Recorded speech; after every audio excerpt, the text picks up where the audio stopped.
Hey, what's up guys? It's me Kevin and I'm back for another video. So, marami nag-request nung ipakita ko yung build ko this year, ang latest computer build ko this year. Mainly, ang purpose ng pag-build ko dito is for medium consumption, slight gaming, and for YouTube video editing na rin. Budget gaming computer. So, hindi naman ako masyadong naglalaro ng mabibigat na games. So, itong ipapakita ko sa inyo is, it's more or less nasa 25,000 yung lahat-lahat na to, yung build na to. So tara, pakita ko na. So ito yung buong setup ko, no? So maliit lang na table. Ito yung peripherals ko. Unahin na muna natin yung peripherals. So may dalawa akong headset, isang wired. Ito yung main na headset na gamit ko. This is the EXA E900 Pro, pinadala ng EXA, as well as yung Bluetooth na gaming headphone nila. Parehong gaming headphones ito. But this one is wireless, the Bluetooth one. Gamit ko sa TV. For kung ako lang ay nanonood sa gabi. At ito naman is yung M71 na mechanical keyboard. Maganda to kasi metal na yung body niya. Maganda yung sound na napoproduce niya. Lahat naman ng gamit dito, ito actually na-review ko na to. Ito i-review ko pa lang tong dalawa. Itong mouse na gamit ko, very interesting. Na-review ko na rin to na very recent lang din naman. Ililink ko sa baba kung ano yung tingin ko dito sa mouse na to. This is the low free touch na mechanical style na mouse. Hindi siya pang gaming, no? More on productivity and more on aesthetics lang itong mouse na to. At yan, no? RGB na mechanical M71 na keyboard. Then this is my Nintendo Switch. Yan, this is the V1 model. 5 years na to sa akin. And I'm very proud na tumagal to. At very useful sa akin no, pag stress sa work. Ganyan, ito yung ginagamit ko. Then this is the monitor. Na-review ko na rin. This is the Elsa, I think EF24. Parang yun yata yun, you know. Or 24FE. Parang ganun. Parang ganun yung model niya. So, 180Hz na IPS na gaming monitor. Nakuha ko lang siya for 3,700 pesos.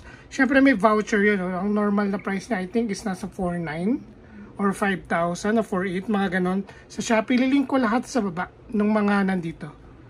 So ito yung mga gaming consoles. No? So nagbebenta rin tayo yan from time to time. Yan Anbernic and R35S. Meron din tayo Mio Mini Plus na binibenta pero sold out na yun as of now. So meron din tayong gaming controller na minsan ko lang magamit. This is pinadala lang din sa akin. This is the Flight DG, no, na Direwolf.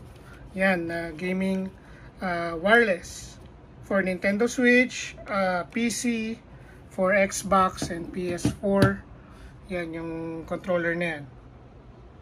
So ito naman yung gaming computer natin, no, gaming PC. Ito pinaka main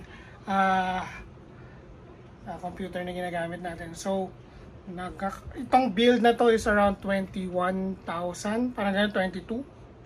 Mga ganun, no? Kasama na yung graphics card, and kasama na yung mga arte-arte na sleeving cable.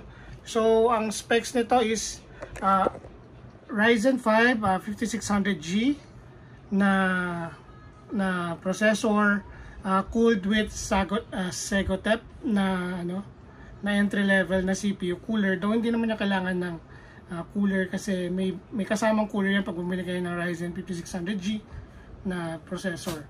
So yan, meron din tayong RX 590 na Fatboy na SFX. Ito nga yung nabili ko na second hand sa Shopee. Nabili ko lang ng 2,700. So kasama na rin yung voucher no. So nabili ko lang ng 2,700 yan. Na-review ko na rin yan. Ililink ko na lang din sa baba yung graphics card na yan. So nakamura tayo sa graphics card. Yung ano naman natin, yung memory is the T-Force Delta na RGB. Ano yan, 2x8 na 3600 na megahertz. Yan, yung motherboard naman natin is, ano nga ba itong motherboard? This is the ASRock na B550M na motherboard. Yan, I think Pro 4. Yan, Pro 4 na ASRock B550M. Yan. Tapos yung case naman natin, marami nagtatanong. This is the Coolman Reina. Na-review ko na rin yan. Ililink ko lahat sa baba. Yung mga na-review ko na dito sa computer na to. No? Dito sa fans natin, entry level na tatlong up here na na fans. Ano pa ba? Actually, yun lang naman. Yung sleeve natin is generic lang na sleeving na binagay ko lang dito sa white, may konting black setup. So yun guys, this is the complete setup nitong computer na ginagamit ko for gaming, for productivity, media consumption, for downloading ng games, ganyan, whatever, videos, dito na nanonood ng YouTube, lahat dito ginagawa. Yan. If ever may questions kayo regarding computer or the games, peripherals, gaming consoles, controller, Nintendo Switch, sa monitor, let me know at the comment section, no? At kung may reaction kayo or comments, suggestions, feel free to comment down below. Everything will be listed, specs, peripherals, dun sa description, at mga review ng mga product na nandito. So, thank you guys for watching and I'll see you guys on my next video. Bye guys!